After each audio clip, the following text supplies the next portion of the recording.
es necesaria la intervención divina para que tú y yo podamos ser liberados del pecado. No hay otra forma. La Pascua y ahora la Cena del Señor nos recuerdan eso. Tú y yo, si somos liberados del pecado, es por la gracia maravillosa de Dios, por la acción redentora de Cristo.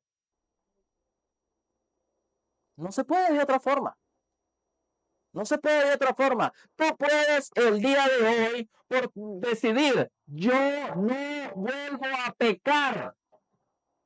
Y quiero decirte que poco tiempo después, a los pocos momentos, vas a estar pecando.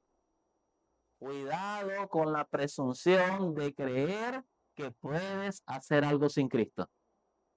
Cuidado con la presunción de creer que tu fuerza de voluntad es suficiente.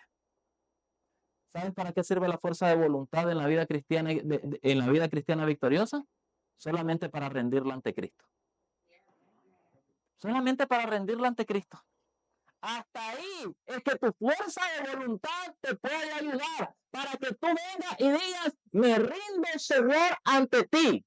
Haz tú en mí lo que para mí es imposible hacer. Pero muchos cristianos se esfuerzan y son sinceros y fracasan una y otra vez y se frustran al punto de llegar a decir, es imposible. Lo que Dios pide es imposible y abandonan la vida, la carrera cristiana, porque no se ha entendido cuál es la forma correcta. La Pascua nos enseña algo. La Cena del Señor nos enseña algo. Tú y yo somos esclavos. Y el Cordero de Dios que quita el pecado del mundo es el único que puede libertarnos. Es el único. Mientras estemos en esclavitud, no podremos servir a Dios. Mientras el pecado, mientras Satanás nos tenga en su garra, no podremos servir a Dios. Es algo interesante a la hora de estudiar la Pascua. No es mi tema solo la Pascua. Quiero llegar a la parte de la Cena del Señor. Pero es interesante al estudiar la Pascua, que es la primera de las 7 fiestas que Dios instituyó para venir y hablar del plan de salvación, ejemplificar el plan de salvación, que en el plan de Dios, el pueblo de Israel habría de tener 3 Pascuas solamente en su jornada desde Egipto hasta la tierra prometida. Ejemplificando lo que la Pascua, lo que el Salvador, lo que el Cordero Pascual hace en nosotros. De hecho, durante los 40 años que Israel pasó errante en el desierto, la Pascua no se celebró.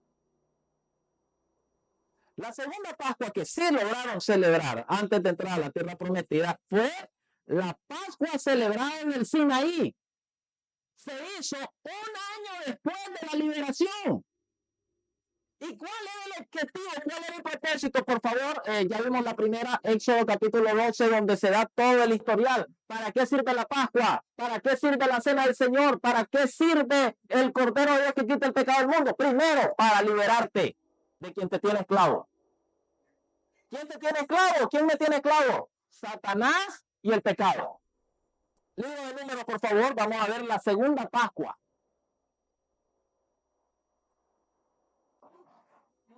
Números, por favor. Capítulo 9. Esta Pascua se realiza en el Sinaí. Se realiza en el Sinaí. Números, capítulo 9. Verso 1 en adelante, por favor. Habló Jehová a Moisés en el desierto de Sinaí el primer mes del segundo año de su salida de la tierra de Egipto y le dijo, los hijos de Israel celebrarán la Pascua a su debido tiempo. La celebraré el 14º día de este mes al atardecer a su debido tiempo, conforme a todos sus ritos y conforme a todas sus leyes, la celebraréis. ¿Saben? Este año había sido bastante convulso para el pueblo de Israel. ¿Qué había pasado durante todo ese año desde la primera Pascua a esta segunda Pascua? Un rápido flash rápido flash de lo que pasó en todo ese año. Habían pasado por el Mar Rojo. Las aguas amargas se habían convertido en aguas dulces. Habían encontrado Elim, ¿verdad? Donde estaban las 70 palmeras, ese oasis. Habían llegado al Sinaí. Y 50 días después de la primera Pascua, ¿recuerdan lo que había pasado? Dios había dado la ley en el Sinaí. Y el pueblo había aceptado a Dios como su rey. Dicen, haremos todo lo que Jehová el Señor ha mandado, después de que Dios da la ley. Eso se ve luego.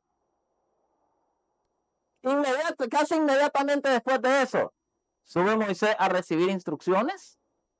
Pasa ya un tiempo, recibe las tablas de la ley, baja, vuelve a subir Moisés y Dios empieza a darle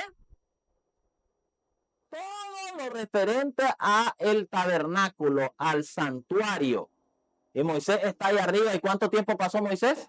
40 días y 40 noches. Y cuando la gente se impacientó, ¿qué pasó? Hicieron un becerro de oro y violaron el pacto que se había hecho.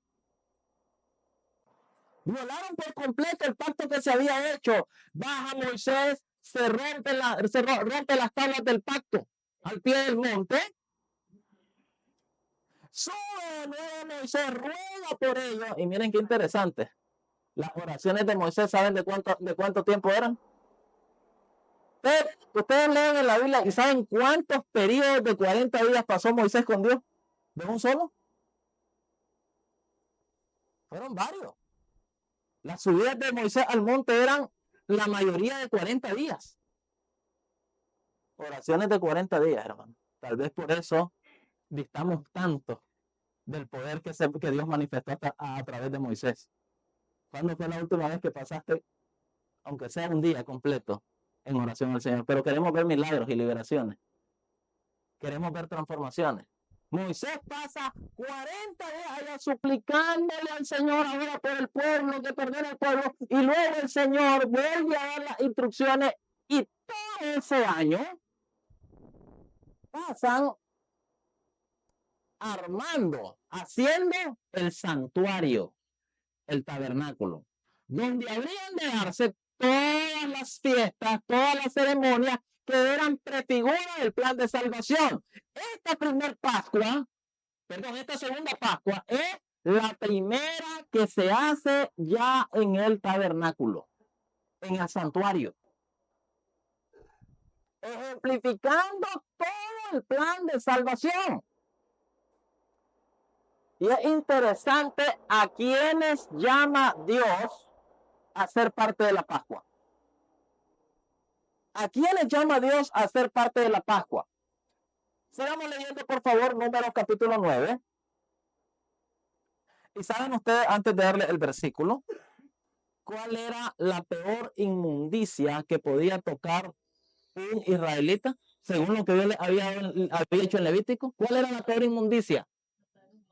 Tocar un muerto. Bien, hermana, tocar un muerto era lo peor de lo peor. Por eso cuando Jesús tocó al hijo de la viuda de Naín, los discípulos le dijeron, no lo toques.